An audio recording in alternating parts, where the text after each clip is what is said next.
I'm Patrick Gavin, Politico. It is now time to turn the table with the weekend political talk show host, as we do every Friday. This week's topics: what should we make of the President's State of the Union address and the House passage of the Farm Bill? Joining us to talk about that and more, and Super Bowl picks, Bloomberg News' Al Hunt and CBS News' Nancy Cordes.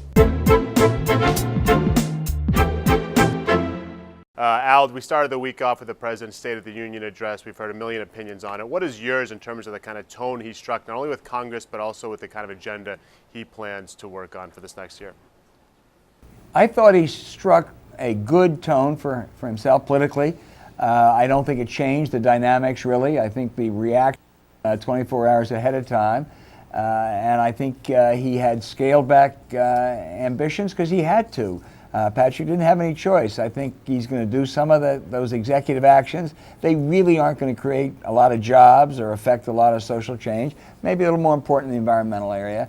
And he hopes he can get immigration. I think it's still less than 50-50, but not a huge agenda. The House cleared the Farm Bill this week. Not an easy task, and that's sort of been the end result of years and years of struggle on that bill. And yet, not a lot of people heard about it. I don't know that the media exactly gave it as much attention as perhaps it should. Were you surprised that the passage of that bill, at least in the House, obviously it's heading out to the Senate, didn't get more attention? And if so, why not?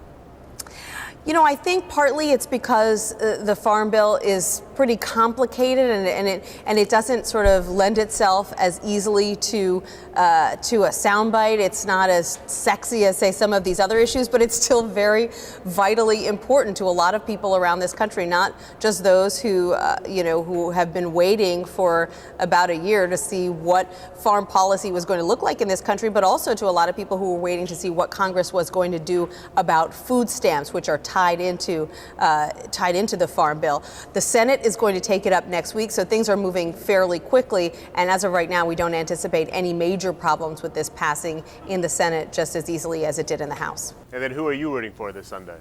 I actually like both these teams. If I were forced against the wall, I might bet on Seattle. These are the important questions, Nancy. Seahawks, closer to my home state of Hawaii. That's it for this week. Thank you for joining us. You can check out our full interviews online at politico.com/turnthetable.